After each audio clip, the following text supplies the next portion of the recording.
Le Caire, l'une des plus belles villes du monde. Avec ses 16 millions d'habitants, elle se trouve à cheval sur le Nil, pas très loin de l'ancienne capitale, Memphis. Depuis plus de 5000 ans, soit depuis l'époque des pharaons, l'Égypte est un pays spirituel à la fois intense. L'Égypte est devenue, de différentes manières, un carrefour pour certaines des religions prédominantes du monde. Ici, au Caire, la plus grande métropole musulmane du monde, il suffit d'écouter pour s'en rappeler. La cacophonie de la vie moderne est ponctuée 5 fois par jour par l'appel à la prière.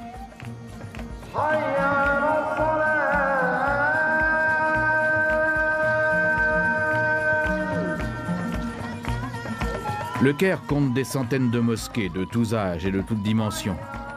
La grande mosquée du sultan Hassan a été construite au cours du XIVe siècle. C'est la manifestation extraordinaire d'une inspiration spirituelle considérable. Cependant, le judaïsme et le christianisme ont également trouvé force et motivation dans cette ville. Ces religions ont ici aussi leur lieu de culte. La synagogue Ben Ezra a été construite au IXe siècle.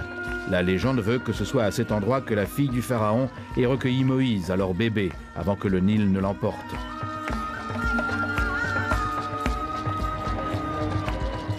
Il y a également de nombreuses églises au Caire. La plupart sont coptes, une secte qui formait l'une des premières branches du christianisme. J'ai visité l'église suspendue datant du IVe siècle où l'on peut se rendre compte des liens spirituels intacts qui existent avec l'histoire ancienne de l'Égypte. Si l'on cherchait les images et les sons de l'ancienne Égypte aujourd'hui, c'est ici, dans l'église copte, qu'on les trouverait. Les mots de ces prières et ces chants sont les indices subtils que l'on possède concernant la langue parlée par les anciens Égyptiens. Et la foi fervente de cet office est un lien direct avec la profonde spiritualité de l'Égypte des pharaons.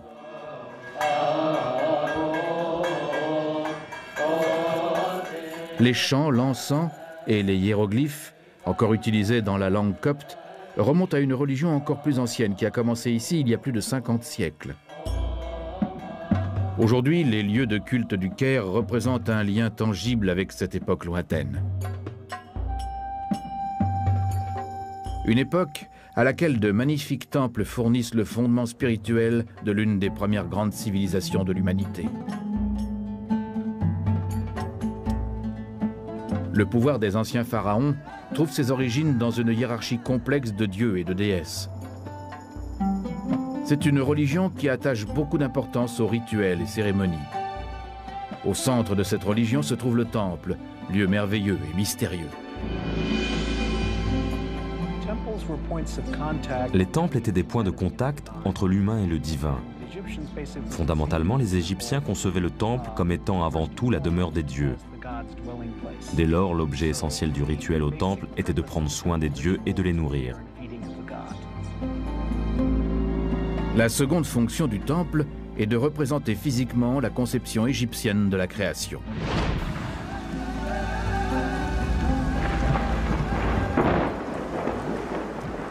Les Égyptiens croyaient que le monde avait commencé comme un marais primordial. Un lieu de chaos et de confusion. Mais de ce marais, les dieux ont sorti un monticule ou un îlot de sûreté qui est devenu l'Égypte. Afin de symboliser ce monticule créateur, les temples sont toujours construits avec une section légèrement surélevée en leur milieu. Le tertre du temple rappelle aux Égyptiens que le chaos primordial pourrait revenir si les dieux n'étaient pas contents. Pendant plus de 3000 ans, la peur du chaos et le désir d'ordre ont été au cœur des croyances religieuses de la civilisation égyptienne. Les Égyptiens connaissent très clairement la limite entre les deux. Le désert représente le chaos et l'absence de vie. La vallée alimentée par le Nil représente la sécurité. Le temple est l'institution qui a assuré la sécurité de l'Égypte. Le Dieu assurait la stabilité. Il empêchait le chaos. Vous savez qu'au cœur du temple, le Dieu est là, veillant sur vous, et que le pharaon va faire à ce Dieu les offrandes appropriées en votre nom, que le monde va continuer à fonctionner correctement. Le Nil va se gonfler, il y aura des crues, la nourriture va pousser. C'est un processus mutuel qui continue à travers les âges.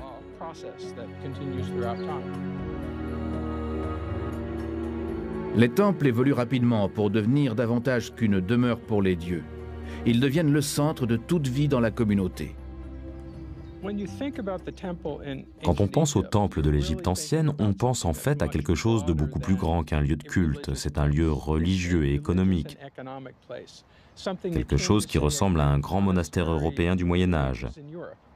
Il possède ses propres terres. Il a ses troupeaux. Il s'agit d'institutions économiques importantes au sein de la structure de l'Égypte. Les premiers temples remontent aux origines de la civilisation égyptienne, soit plus de 4000 ans avant l'ère chrétienne. Ces premiers lieux sacrés se limitent sans doute à des murs faits de nattes de roseaux ou de peaux de bêtes. Les temples plus récents sont construits en briques de terre. Étonnamment, certaines de ces structures ont survécu. Le temple immense de l'un des premiers pharaons, Khâsekhemoui, à Abydos, date de plus de 5000 ans. Cependant, les grands murs de Khâsekhemoui sont une exception. La plupart de ces anciens temples ont disparu depuis longtemps sous l'effet de l'érosion inexorable du vent du désert. Ceci est une brique en terre, de la boue tirée du Nil mélangée avec de la paille et cuite sous le soleil égyptien. Tous les bâtiments anciens étaient construits avec de telles briques, depuis le palais du pharaon jusqu'à la masure du paysan. Dans des conditions sèches idéales, elles peuvent durer 1000 ans, comme dans le temple de Khâsekhemoui à Abydos. Mais la majeure partie de l'Égypte habitable était proche du Nil et sans cesse l'objet d'inondations. Après plusieurs siècles, ce matériau se dissout et repart dans le Nil. Et les Égyptiens le savaient. C'était acceptable pour les maisons d'habitation des vivants. Après tout, la vie n'est qu'une phase temporaire. En revanche, les tombes des morts et les temples des dieux devaient, eux, pouvoir durer. Les Égyptiens étaient sur le point de devenir les plus grands experts au monde d'un nouveau matériau, la pierre. Avec celle-ci, ils ont créé certains des plus extraordinaires monuments de l'histoire des hommes.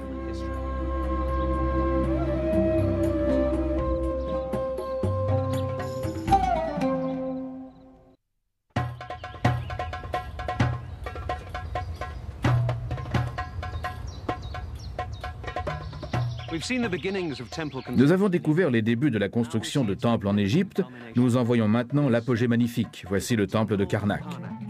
Après les pyramides, c'est la réalisation architecturale la plus spectaculaire dans l'histoire de l'Égypte ancienne. C'est le plus grand temple jamais construit. Il s'étend sur une surface dépassant 30 hectares, un espace suffisamment vaste pour y faire tenir la cathédrale de Notre-Dame et le quartier qui l'entoure. Le temple de Karnak se tient sur la rive est du Nil, là où se trouvait jadis Thèbes, la capitale du sud de l'Égypte ancienne. La capitale actuelle est la ville de Luxor, située à environ 720 km du Caire.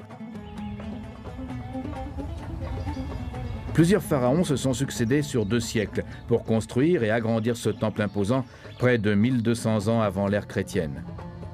Cet ensemble impressionnant de portes et de salles remplies de colonnes a été bâti pour honorer une seule divinité, Amon, le roi des dieux.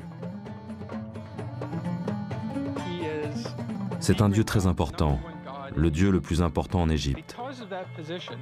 Du fait de cette position, celle de roi des dieux, il reçoit les faveurs du pharaon. Et toutes les grandes salles qui sont ici, les pylônes, tout est construit pour lui.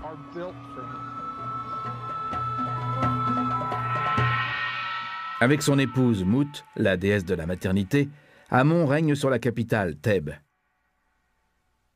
Plus que toute autre déité, c'est Amon qui sert à légitimer et à renouveler sans cesse l'autorité des pharaons.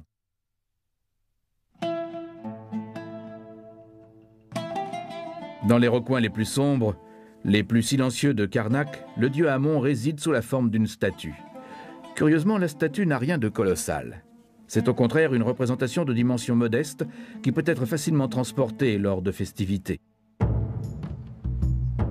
Les longs murs de Karnak étaient faits d'énormes blocs de grès. Les bâtisseurs se sont heurtés à d'immenses difficultés de construction. N'oubliez pas qu'il n'est pas question de grues ou même de simples palans pour soulever ces blocs de pierre et les mettre en place. À la place, les maçons de l'Égypte ancienne se servent de terre. Ici, on peut voir les vestiges d'une gigantesque rampe le long de laquelle on tirait les blocs de pierre jusqu'à leur place dans cet énorme pylône ou ce portail. Lorsque chaque niveau de pierre était terminé, on rehaussait la rampe. Lorsque le dernier mur était enfin terminé, on démolissait la rampe progressivement et chaque niveau de pierre était orné de sculptures et de peintures en descendant. La grande salle hypostyle est le cœur de Karnak. Commencée par le pharaon Amenhotep III au XIVe siècle avant Jésus-Christ, la salle contient 131 colonnes qui soutenaient jadis le toit, à plus de 24 mètres au-dessus du sol du temple. La lumière entrait au travers de fenêtres percées dans le toit et inondait le spectaculaire couloir central. Mais les couloirs latéraux, qui sont aujourd'hui sous le soleil, seraient restés dans le noir le plus complet. 15 obélisques dédiés au roi Soleil, Ré, ont été érigés dans tout le temple. Il a fallu toute la technique d'ingénierie des Égyptiens pour sculpter les colonnes massives, les traîner le long de rampes en terre et ensuite les installer avec précaution. La pointe des obélisques était jadis recouverte d'or de manière à saisir les premiers rayons du soleil à l'aube et les derniers au crépuscule. La lumière brillante reflétée par ces colonnes honorait l'importance primordiale du soleil pour le maintien de toute vie. Cette importante collection de monuments de maçonnerie ne serait pas l'œuvre d'esclaves, mais de citoyens libres. Effectivement, tous les Égyptiens sont censés être disponibles à un moment dans l'année pour travailler sur les grands projets de construction du pharaon. Ce serait l'équivalent du service militaire. Les ouvriers qui érigent ces temples sont des gens du peuple. Ils effectuent leur service de travail. C'est leur semaine de travail à Karnak. C'est sans doute 1. On a nos impôts à payer. 2. On travaille sur la demeure du Dieu. C'est un grand service rendu au roi et à Amon. On assure la stabilité de la vie pour l'éternité en construisant ici. Bien que les Égyptiens de la classe ouvrière aient construit ce temple, ils sont sans doute autorisés à entrer seulement dans les cours extérieures durant les festivités. Les halls intérieurs sont réservés à l'élite des prêtres, car c'est là que les esprits des dieux sont les plus présents.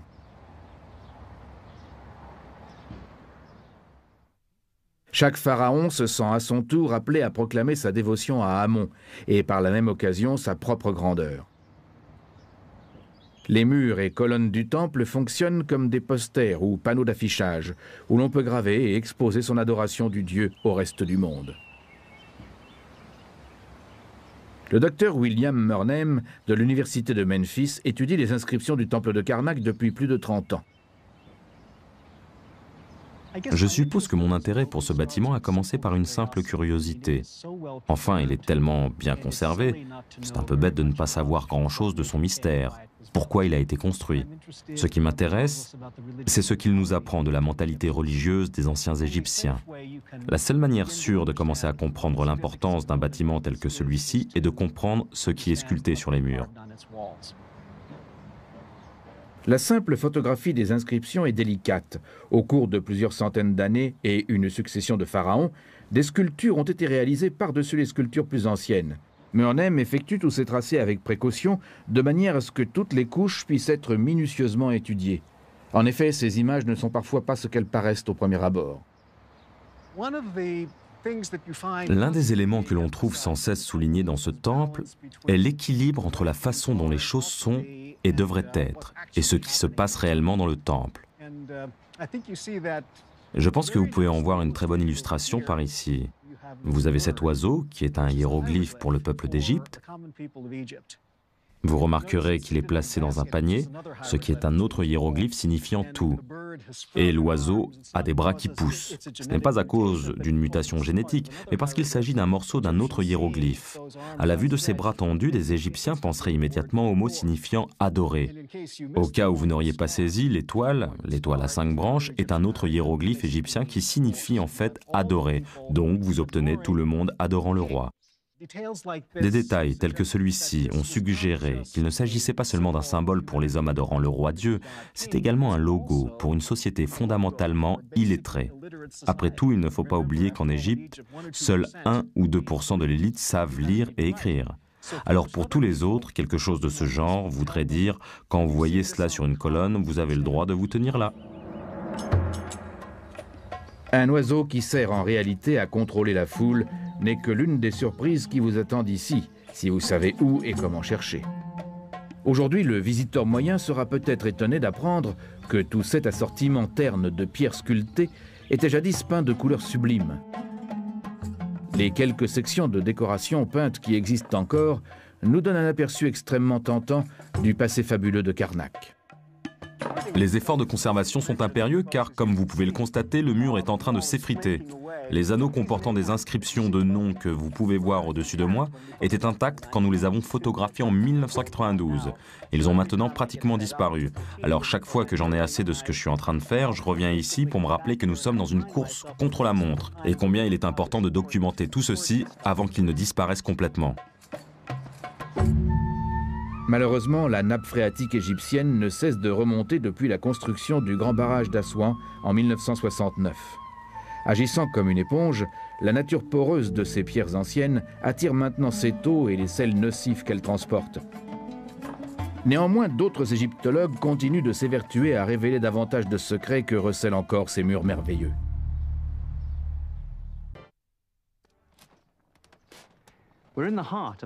Nous sommes au cœur du temple de Karnak, le Saint des Saints, où la statue du grand dieu Amon était conservée. Le toit est désormais absent, mais il y a 3500 ans, cet endroit aurait été très sombre et très calme, seuls les prêtres les plus privilégiés étant autorisés à y entrer. Chaque matin, l'un d'entre eux ouvrait les portes de la chasse du dieu lui-même, dont la statue se tenait ici. Ensuite, on lavait la statue, on lui donnait son bain matinal et on l'enduisait d'huile précieuse, après quoi on l'habillait de vêtements les plus délicats. On lui laissait des offrandes, ici des fleurs ou des huiles peut-être. Et sur cette grande table, on disposait de la nourriture devant le dieu de manière à ce qu'il puisse se restaurer durant la journée. Bien entendu, le dieu ne prenait que l'essence de la nourriture. Après un laps de temps jugé approprié, ce sont les prêtres qui consommaient la nourriture elle-même. Enfin, ils faisaient brûler de l'encens et ensuite on laissait le dieu profiter de sa journée en paix. À Karnak, les grands prêtres sont désignés par le pharaon. Les autres prêtres sont des laïcs issus de familles importantes. Cependant, il y a de nombreux emplois au temple qui n'ont pas grand-chose à voir avec ses fonctions religieuses. Les temples n'étaient pas juste le domaine de la royauté et des prêtres. Des centaines d'hommes du peuple étaient nécessaires au fonctionnement quotidien de ces immenses centres religieux. Des fermiers, des charpentiers, des maçons, des forgerons, des potiers et beaucoup d'autres étaient employés par les temples qui comptaient sur eux pour leurs besoins physiques aussi bien que spirituels. Charles Van Sicklen est en ce moment en train de conduire les fouilles sur le site d'un ancien atelier qui était autrefois au service du temple de Karnak.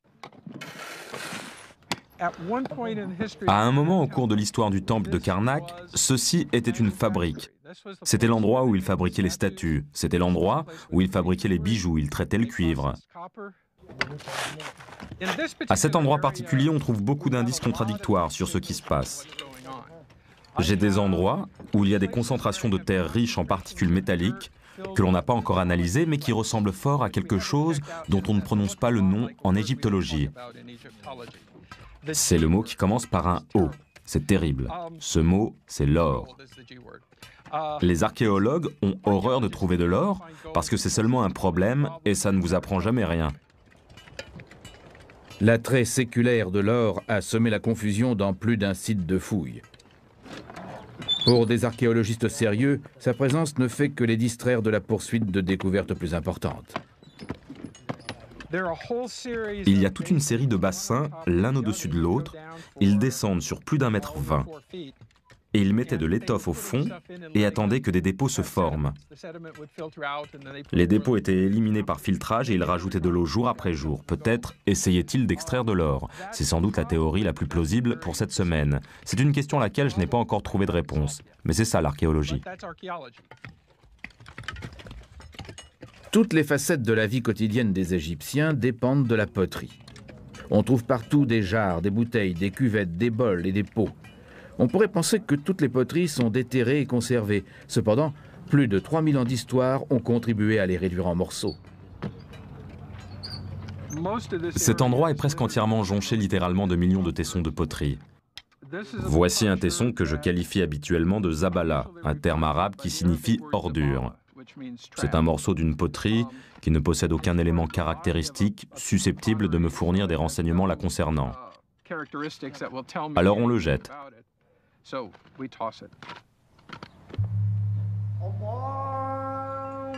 Alors que passent les siècles, le culte du grand dieu Amon s'amenuise. La civilisation égyptienne subit l'assaut d'autres cultures. Le temple de Karnak est finalement fermé par les Romains au IVe siècle.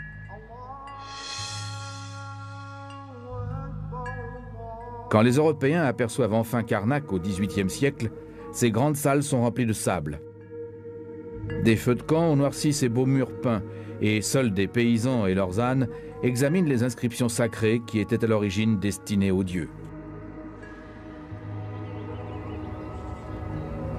Mais alors que commence le XXe siècle, Karnak est à nouveau rempli d'énergie et de passion.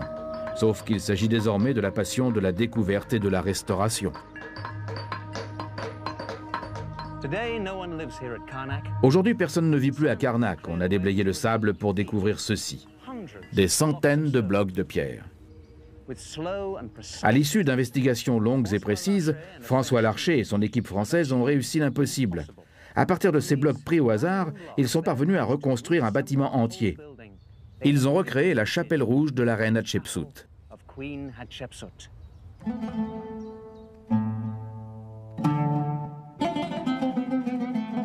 Hatshepsut est l'une des rares souveraines que l'Égypte a connues. En 1487 avant Jésus-Christ, soit 4 ans avant la fin de son règne, cette reine dynamique a fait construire un petit temple juste en dehors de Karnak. Réalisé en quartzite rouge, il devient rapidement connu sous le nom de chapelle rouge. Elle n'est utilisée que pendant quelques années. Pour des raisons que l'on ne comprend pas encore très bien, le beau-fils et successeur de Hatshepsut, Thoutmosis III, fait démolir la chapelle rouge. Le temps que les égyptologues la découvrent, plus de 3000 ans plus tard, les seuls vestiges visibles se composaient de quelques blocs de pierre de grande dimension. François Larcher est fasciné par ces blocs. Quand je suis arrivé à Karnak en 1987, j'ai vu les blocs de la chapelle rouge et j'ai demandé des renseignements à ce sujet. Et la plupart de mes collègues me disaient qu'il était impossible de reconstruire la chapelle parce que trop de blocs étaient manquants. Larcher et son équipe entreprennent l'impossible. Heureusement, certaines des pierres qui formaient autrefois les murs de la chapelle rouge avaient fait l'objet de gravures racontant une histoire. Malheureusement, la plupart de ces pierres avaient été réutilisées dans d'autres parties de Karnak. Le défi consistait à les retrouver et à les réassembler. La première opération effectuée pour cette étude consistait à prendre environ 2000 photos des côtés de ces blocs de pierre.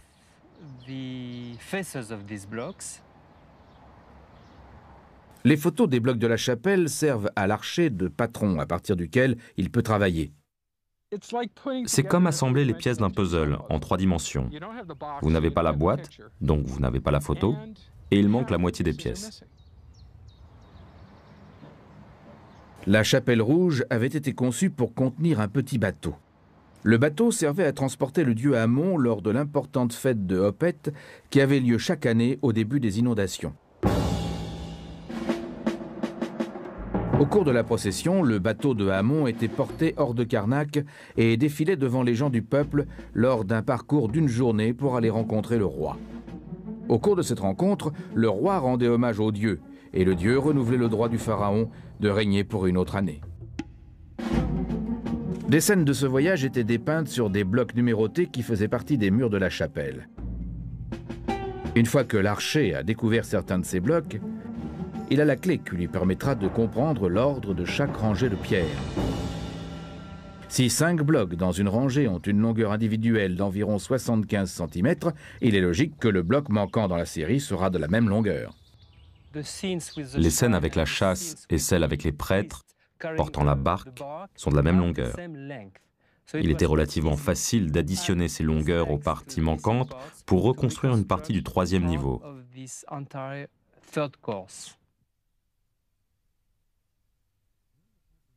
Une fois que le puzzle était finalement assemblé sur le papier, il a fallu seulement 9 mois pour reconstruire la partie principale de la chapelle rouge.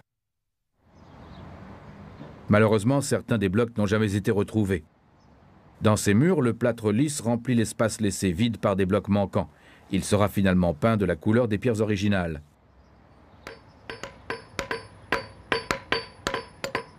Le travail continue sur la chapelle rouge alors que certaines des pièces manquantes sont recréées à la main. Cependant, pour la première fois depuis le Nouvel Empire, on peut admirer la magnifique châsse de Hatshepsut et s'étonner de tout ce que nous ne connaissions pas. Je trouve qu'il est fascinant d'essayer d'imaginer les scènes mystérieuses et dramatiques qui se déroulaient jadis dans cette merveilleuse petite chapelle.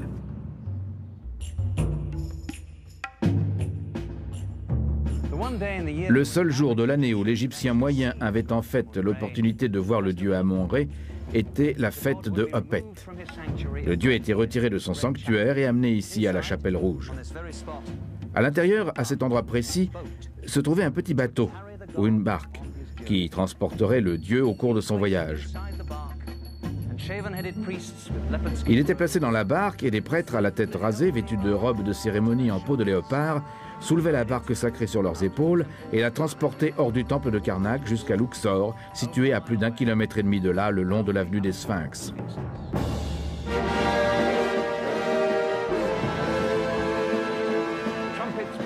Les trompettes retentissent à l'approche de la procession du dieu.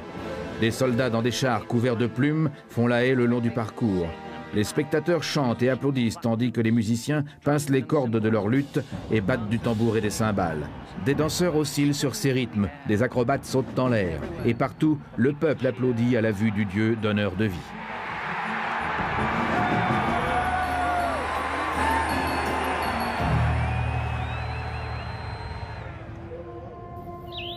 Les nombreux vestiges du temple de Karnak subsistent pour nous donner un merveilleux aperçu de ce à quoi ressemblait cet endroit il y a 3500 ans. Néanmoins, les effets du temps, du vent, d'un tremblement de terre et même du vandalisme ont été dévastateurs.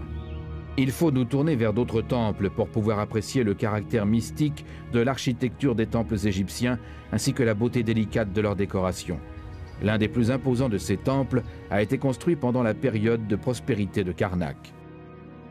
Il a été créé par le pharaon Séti Ier, le père de Ramsès le Grand, pour honorer Osiris, le dieu des enfers. Je voulais voir ce temple très spécial, alors j'ai descendu le Nil pendant quelques heures, de Karnak jusqu'à la ville ancienne de Abydos.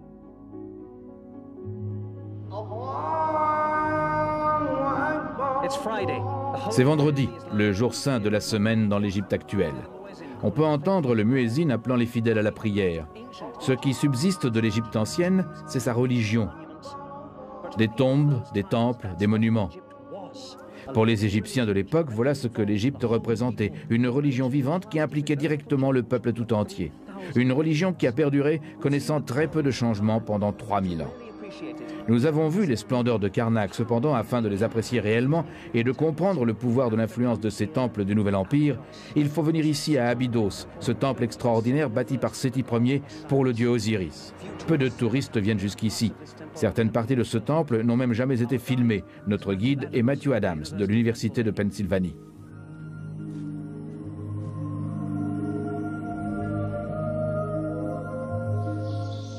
Matthew, parlez-nous de cet endroit étonnant. Où nous trouvons-nous? Eh bien, nous nous trouvons dans la première salle hypostyle du temple de Séti Ier à Abydos. Et nous venons d'entrer, quittant le monde ensoleillé des vivants, de l'Égypte ancienne, et nous nous introduisons lentement dans le monde un peu plus sombre du divin. Séti Ier est à l'origine de la construction de ce temple. Quelle était son intention? Eh bien, depuis au moins le début du Moyen Empire, aux alentours de 2000 avant Jésus-Christ, Abydos était considéré comme le principal lieu de culte du dieu Osiris, le souverain du pays des morts. Les Égyptiens croyaient qu'il avait été enterré ici, que sa tombe se trouvait ici, dans le désert. Et Séti voulait s'associer au culte de Osiris. En bâtissant ce temple magnifique, c'est ce qu'il a réussi à faire.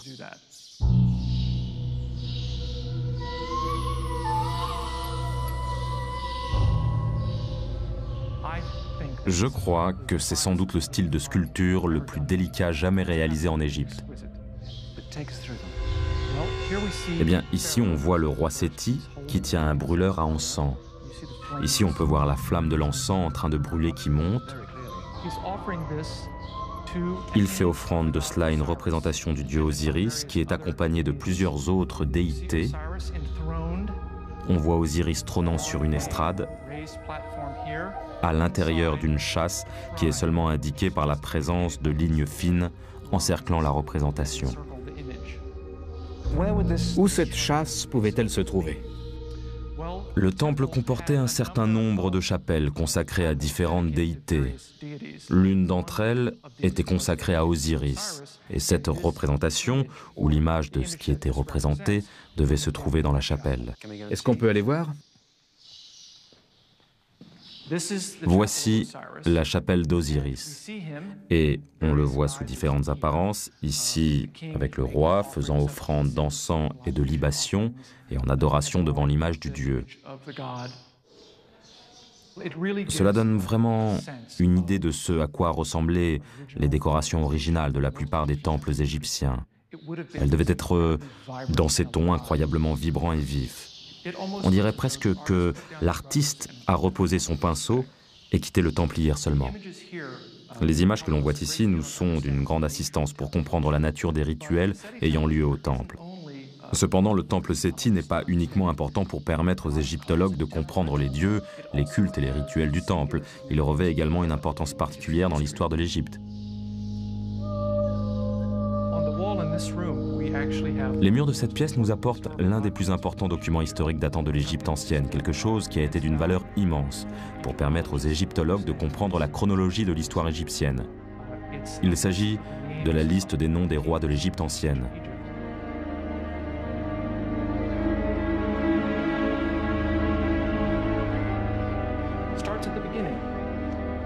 La liste commence au début avec le nom du roi Ménès, ici appelé Ménhé, qui était le fondateur légendaire de l'Égypte ancienne. Et ça continue en passant par la plupart des souverains de l'Égypte ancienne, jusqu'à Séti ici qui a construit ce temple. C'est donc une période considérable de l'histoire qui se trouve ici. Absolument. Cela représente près de 2000 ans de l'histoire égyptienne. Il s'agit seulement d'une liste. Est-ce là toute son importance? Que nous apprend-elle d'autre? Eh bien, elle nous apprend que les Égyptiens étaient conscients de la grande profondeur de leur histoire. Il aurait été beaucoup plus difficile pour l'égyptologie d'établir les grandes dates de l'histoire égyptienne ancienne sans ces documents et d'autres documents similaires.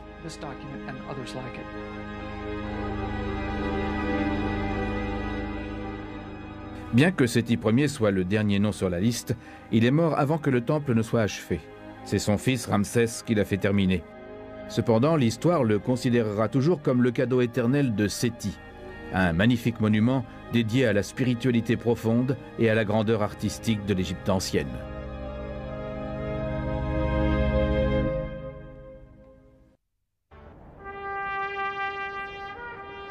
En 1570 avant Jésus-Christ, soit 1 millier d'années après la construction des grandes pyramides, une nouvelle période de l'histoire égyptienne commence. On l'appelle le Nouvel Empire. Les grands pharaons de cette époque, tels que Ramsès, le fils de Séti Ier, possèdent un pouvoir et un prestige énormes. Ils vont développer et achever une catégorie de temples complètement différente. Nous sommes en train de traverser le Nil à l'endroit où se situait l'ancienne ville sainte de Thèbes. Juste un peu plus bas sur cette rive se trouve la ville de Luxor et le temple de Karnak. Mais c'est vers l'autre rive que se sont tournés les pharaons pour créer un nouveau genre de temple. Ceux-ci n'étaient pas consacrés à un dieu en particulier, comme Amon à Karnak ou Osiris à Abydos. Il s'agit plutôt de temples mortuaires, consacrés à l'honneur d'un dieu vivant, le pharaon lui-même.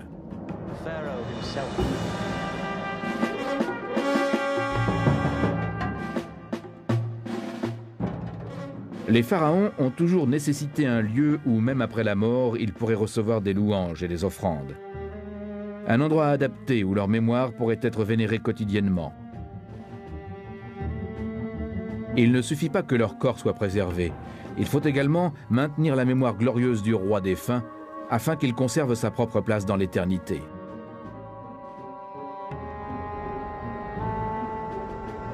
Des espaces appropriés pour ces activités sont incorporés dans la conception des pyramides.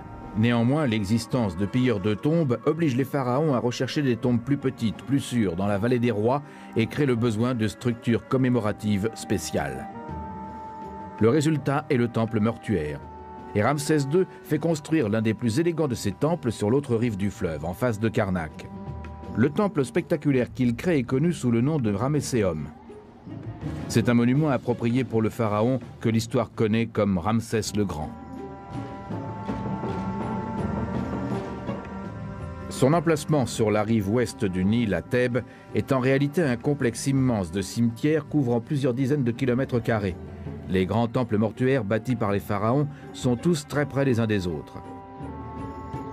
Juste en contrebas du Ramesséum se trouve le Médiné Abou, le temple resplendissant construit par Ramsès III. Et pas très loin de là se tient un autre grand hommage au pouvoir et à l'ego. Nous sommes en route pour aller visiter le plus spectaculaire des temples mortuaires, un temple construit pour honorer l'un des plus grands pharaons d'Égypte, un pharaon qui était non pas un roi, mais une reine. Son nom est Hatshepsut, la même reine qui avait fait bâtir la chapelle rouge à Karnak. À l'origine, elle n'est pas tant une reine que la femme d'un roi, de Thoutmôsis II pour être plus précis. Cependant, à la mort de son époux, le titre de roi est passé à un garçon, le beau-fils de Hatshepsut, Thoutmôsis III. Le garçon est trop jeune pour régner. Aussi, Hatshepsut devient régente, en charge du pays jusqu'à la majorité du jeune roi. Mais cette femme remarquable a beaucoup d'assurance ainsi que de l'ambition. Au cours de la deuxième année du règne de son beau-fils, Hatshepsut se fait proclamer roi.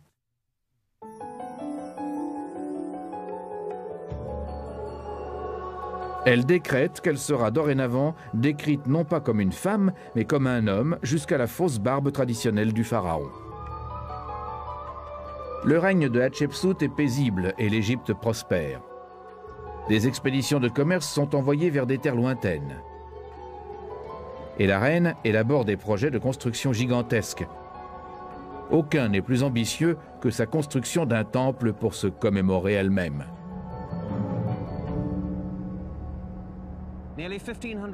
Près de 1500 ans avant l'ère chrétienne, la reine Hatshepsut commence la construction d'un temple pour rendre hommage à son règne. Elle a choisi cet emplacement spectaculaire, un amphithéâtre naturel en pierre. Des escarpements de plus de 300 mètres. Aujourd'hui, il porte le nom de Der el-Bahari, mais pour les anciens, c'était le sublime des sublimes.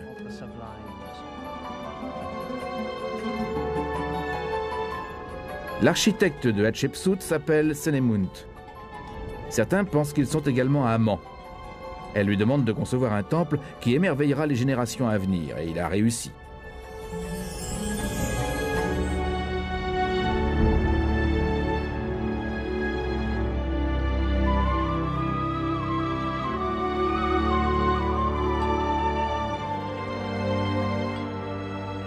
Aucun constructeur de l'Égypte ancienne ne possède un meilleur sens du dramatique que Senemunt. 3 terrasses parfaitement proportionnées s'élèvent du sol de la vallée et semblent se fondre dans les imposantes falaises qui entourent le temple. Des rampes soigneusement proportionnées relient ces niveaux. Il y a des statues de la reine partout. Et dans les tons doux du désert, de l'aube au crépuscule, les pierres du temple dégagent une lueur magique, proclamant pour l'éternité la grandeur et le caractère sacré de la reine Hatshepsut.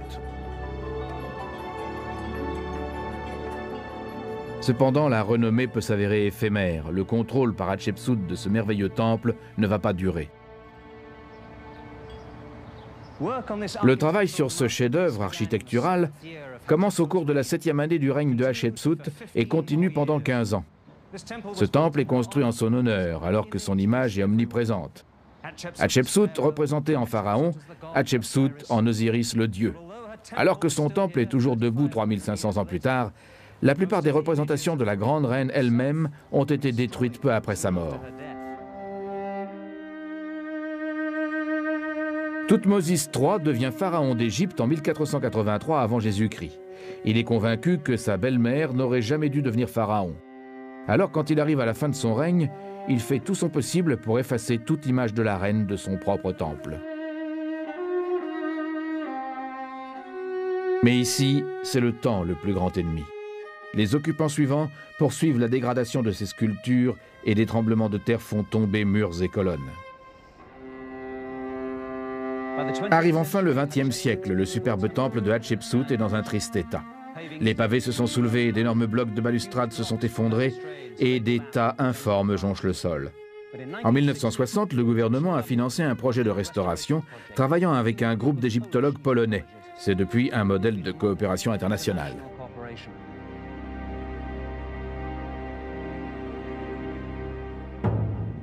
Des éléments cruciaux du temple, en particulier le troisième niveau, sont éparpillés comme un énorme tas de cubes pour enfants. La première tâche consiste à analyser ces blocs et à les remettre à leur place l'un après l'autre. On nous a accordé l'accès à des sections du temple qui sont fermées depuis plus de 30 ans. C'est une occasion rare d'observer le travail de restauration de près.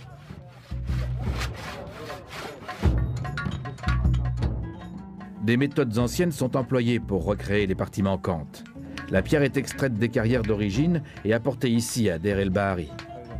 Les sculpteurs égyptiens locaux sont séparés des premiers artisans par des milliers d'années.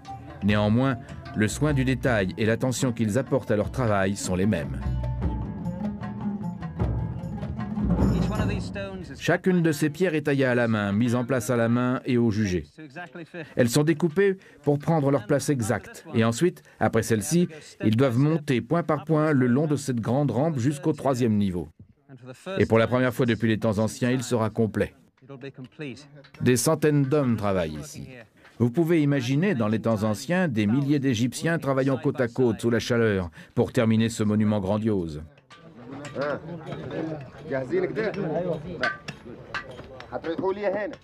Avec des fonds limités, il n'y a pas de machine moderne ici. Au lieu de cela, les ouvriers se servent de leur dos pour porter les charges lourdes. Pour se donner du rythme, ils entonnent un chant de travail en l'honneur du prophète Mahomet.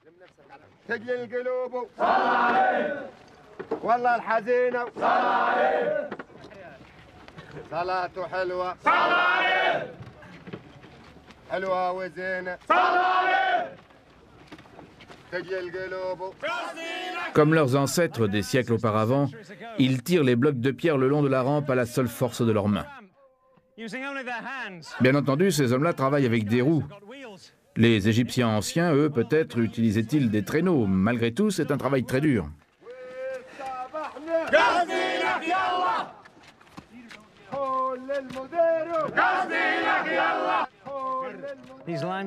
Ces blocs de pierre calcaire sont modernes, mais ils sont coupés aux mêmes tolérances que les pierres anciennes. Chaque bloc est une réplique exacte de ce qu'il y avait là autrefois.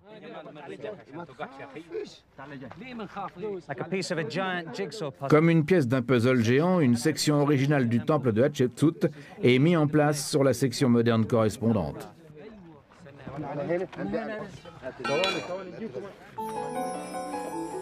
Morceau par morceau, on reconstruit Deir el-Bahari.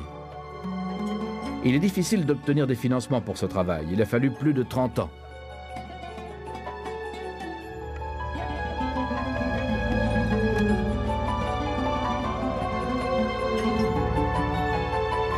Et on commence à en voir la fin. Et on peut de nouveau voir la grande reine d'Égypte contemplant son merveilleux temple.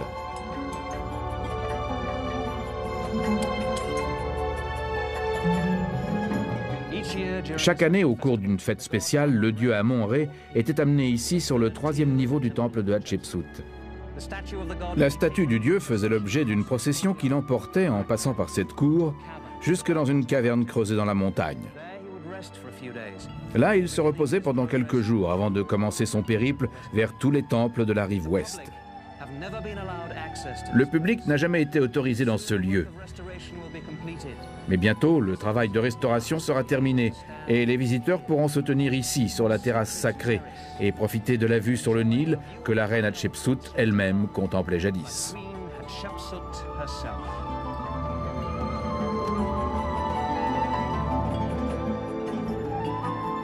Comme toutes les structures anciennes de l'Égypte, les grands temples subissent de nombreuses menaces de la part du temps et des éléments. Les peintures continuent de disparaître, les inscriptions subissent l'érosion, la montée de la nappe phréatique menace les fondations et représente un risque pour les sculptures importantes. Cependant, grâce au travail de nombreuses personnes dévouées, ces grandes demeures des esprits sont toujours là, fort heureusement. Elles proclament à l'histoire la relation unique des Égyptiens avec leur Dieu.